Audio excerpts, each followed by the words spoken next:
Eu também saúdo a igreja com a paz do Senhor. Irmãos, que privilégio estar aqui na presença de Deus. Como é tão bom estar neste lugar. Eu fiquei tão eufórica que saí por ali por trás, já me abraçando. As irmãs, que a gente fica com saudade, dá vontade de abraçar a igreja todinha, né?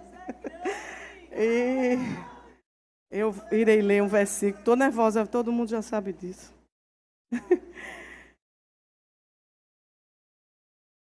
Jesus está aqui.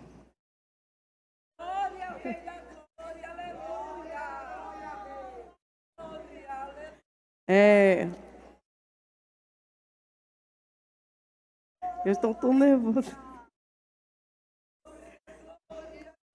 1 Reis, capítulo 13, para a nossa meditação. A partir do versículo 1.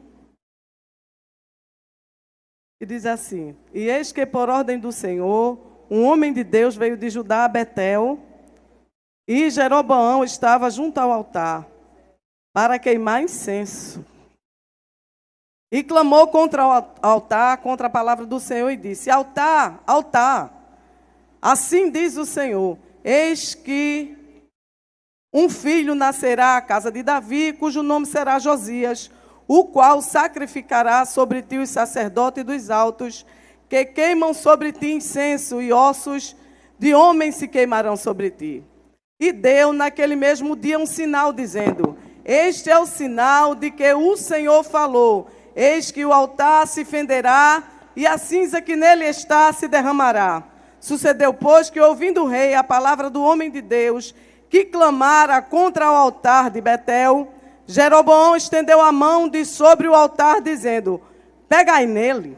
Mas a mão que estendera contra ele se secou, e não a podia tornar a trazer a si.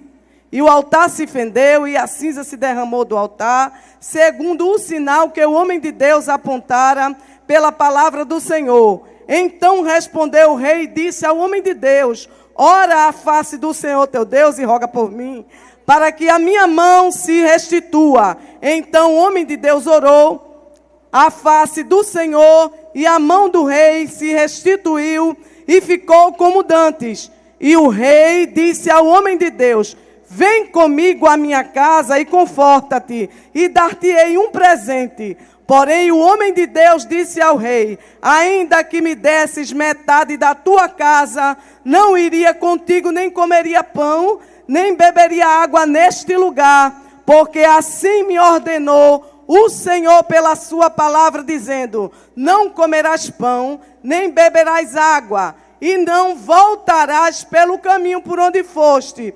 E foi-se por outro caminho, e não voltou pelo caminho por onde viera a Betel. Até o versículo 10, né? Foi bem longa a leitura, eu sei. Para a nossa meditação. E nós tiramos uma lição muito forte daqui, nem tinha visto a Miriam. Onde Deus, ele chama aquele profeta e o envia para uma missão. Não vou falar sobre o contexto da história, mas sobre o trabalhar de Deus na vida daquele que ele chama, e o Senhor vai falar conosco nesta noite, nesta manhã. Quase que eu tentei não dizer nessa tarde, mas disse noite, tudo bem, estamos em casa. E Deus chama aquele jovem profeta, não é? Manda que ele vá e pronuncie ao rei esta sentença.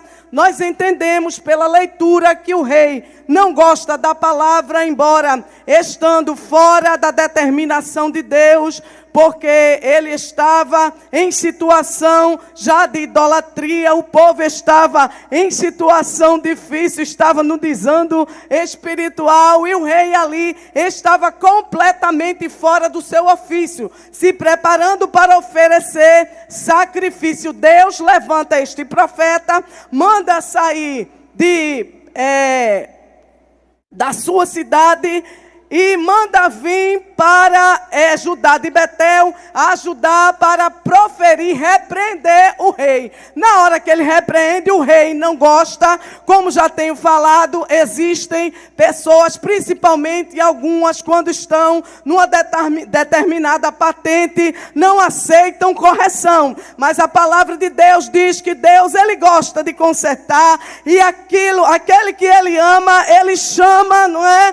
E coloca de uma forma bem direitinho. A Bíblia diz que Deus, ele não tem prazer na morte do ímpio, e nem que o homem pecador morra no estado de erro, de pecado. E todo aquele que Deus chama, Deus corrige, prepara, porque o próprio Jesus, no capítulo 15 do evangelho em que escreveu São João, mais tarde, quando ele chega, ele diz que ele é a videira e nós somos as varas, não é? Ele fala assim para o povo: toda vara que está nele, que dá fruto, que é que ele faz? Ele limpa para que dê mais fruto. E que frutos são esses? Está em Gálatas, no capítulo 5 e no versículo 22, é um fruto de conduta renovada, um fruto de transformação, é um fruto de vida com Deus, temperança, alegria, paz, amor, domínio próprio, amor, longanimidade, e por aí vai. E lá atrás chega aquele profeta e Deus dá a sentença para o rei, que com certeza Deus já o tinha advertido, primeiramente pela palavra proferida, e ele sabia o ofício de sacerdote, sabia a responsabilidade de um rei e como deveria se conduzir, mas a coisa estava completamente fora do lugar. E o profeta chega, dá a sentença. Quando dá a sentença, que o rei sente o peso da palavra, manda pegar o profeta, segurá-lo, certamente para alguma punição ou coisa parecida. E o texto diz que quando ele estende o braço, a sua mão é atingida, fica ferida, ressecada. Nós entendemos pelo texto, eu estou apressando porque eu sei que tem muita gente para falar, mas você vai entender a injeção e a receita de força e de sabedoria que Deus vai lhe dar nesta manhã. E ele chega ali e teme, porque vê o sinal na vida dele também, e ele pede para que o profeta ore à face de Deus, para que a minha mão se restitua. O profeta ora, ele fica curado. Quando ele fica curado, ele diz: vem comigo. Olha, quem não queria, já estava rejeitando a palavra, mandando pegar o profeta. Quando recebe a bênção, que vê a mão boa, diz: agora eu vou trazer ele, né? Vou trazer ele. E o profeta novo, a Bíblia faz questão, não é, o escritor, de dizer que ele é um profeta recém-chegado. Sempre que eu falo, eu não consigo me lembrar muito do contexto. Se ele era só novo na idade, ou se ele também era novo no ministério e estava começando. Enfim, quando o rei o convida, aí ele abre a boca, né? E diz: eu não vou contigo. Nem vou comer pão, beber água, nem vou comer pão. E se tu deres a mim metade do reino, eu não vou. Porque Deus me falou. Aí é que está o problema do profeta novo. Parecido com o problema de Sansão, não é assim? E parecido com o problema de muita gente que conta o segredo. Aí ele diz: Deus disse, né? Mais ou menos assim. Eu não vou repetir a leitura, mas vocês vão entender que eu nem bebesse água, nem comesse pão e nem voltasse pelo mesmo caminho. Agora me diga, Deus mandou ele dizer alguma coisa a alguém? Deus mandou ele pronunciar a sentença. O que Deus tratou com ele é com ele. Você lembra bem do exemplo do patriarca Abraão, quando disse: me dá teu filho. Ele era unido com Sara, não era um casal que vivia dividido. Mas o texto, a Bíblia não mostra que Abraão disse: ela é minha mulher, Deus tratou algo estreito comigo e o filho é nosso e não é só meu, eu vou contar o segredo a ela. Não, Abraão guardou o segredo segredo até chegar em Moriá. Mesmo assim foi com Neemias. Neemias, Deus coloca um projeto no seu coração. Ele chega para restaurar as portas e os muros. E diz a Bíblia que ele pega o animal e vai de noite e guarda em segredo. Não diz nada para ninguém. Dá uma volta e guarda.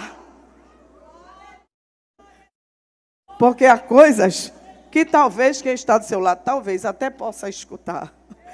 Mas nós estamos em guerra espiritual. A Bíblia diz que a fé vem pelo ouvir, mas também diz que as más conversações corrompem os bons costumes.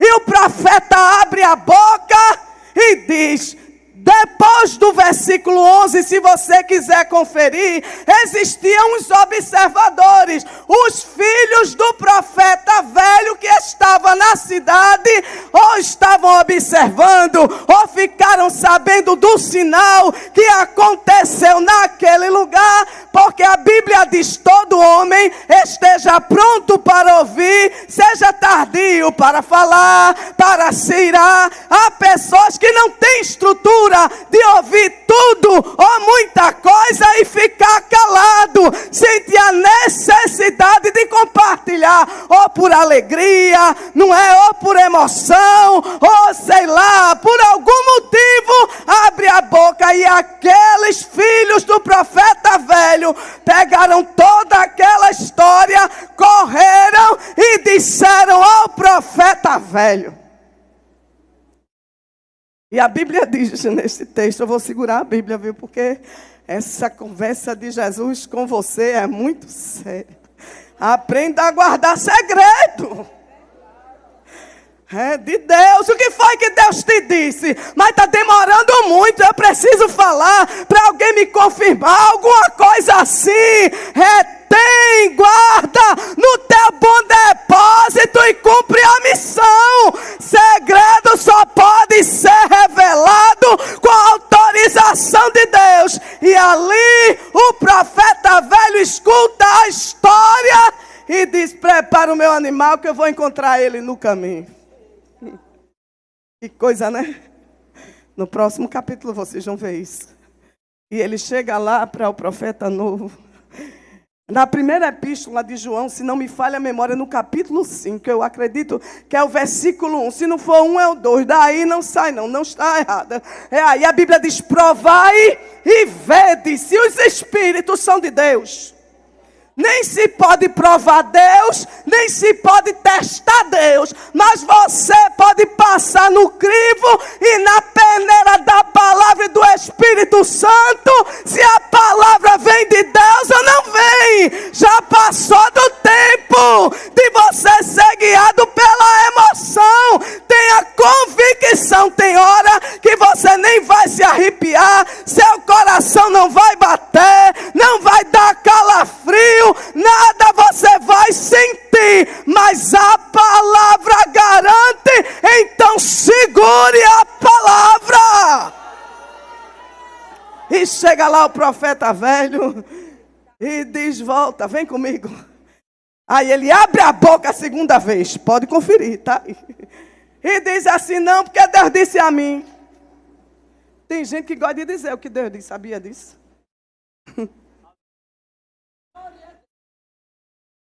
Deus sabe trabalhar. Você acha que tinha necessidade de Jesus pegar aquele cego, tirar da aldeia de Betsaida e jogar? Para mim, para você não tinha, mas Deus tinha um propósito. Tira ele, cospe no rosto dele. Que coisa, né? Que se fosse hoje, Jesus acho que ia até para a cadeia. Com tanta peste, tanta doença, tanta coisa, alguém ia tentar prender ele, porque ninguém prende Jesus não, viu? Jesus é Jesus. E ele diz para o profeta velho. Aí o profeta velho olha para ele e diz, eu também. Eu sou profeta como tu.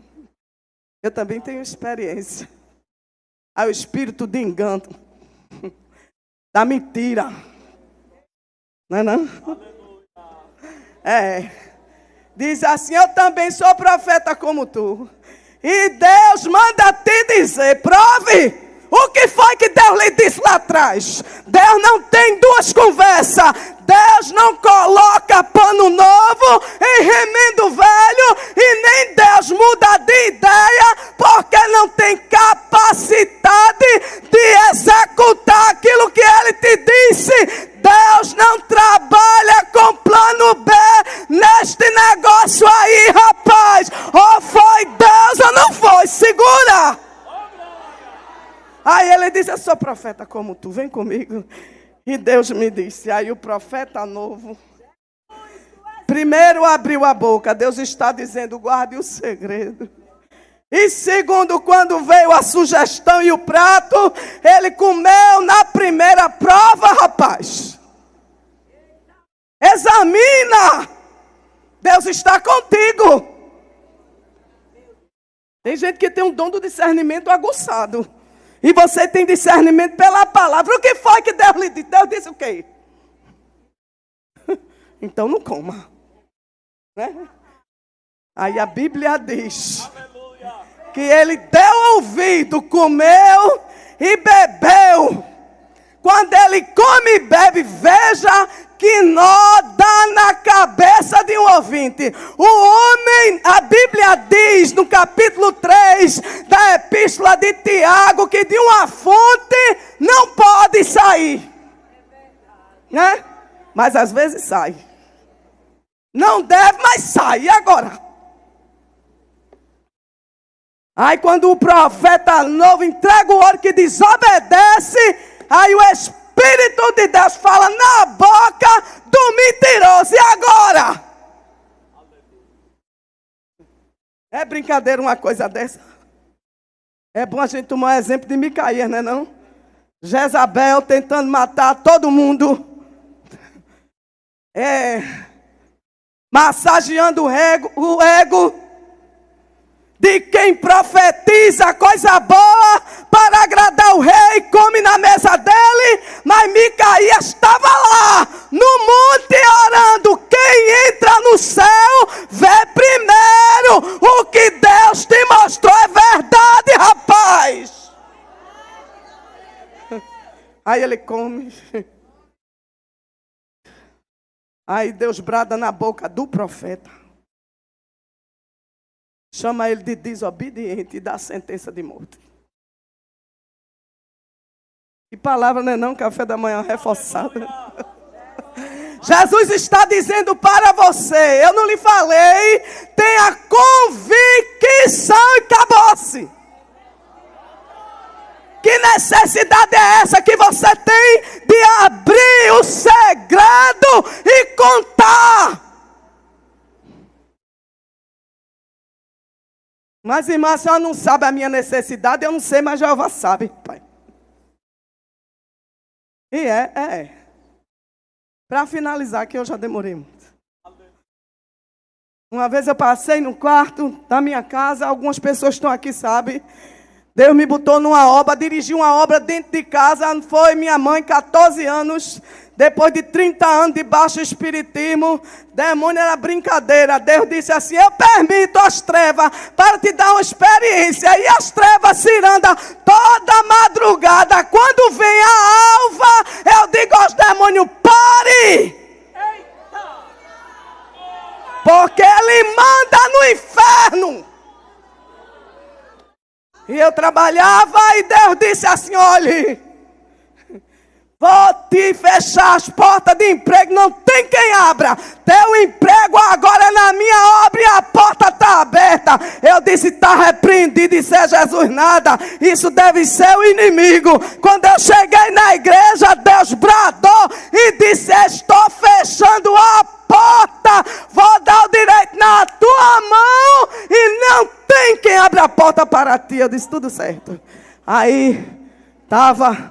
num certo lugar, chegou uma irmã perto de mim e disse, Deus disse que ia fazer uma grande obra, não foi? Eu disse, foi, me alegrei achando que ia receber aquela palavra.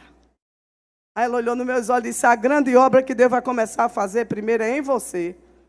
Ué, o povo tudo cheio de inquilino, eu a liberta. Dentro de casa.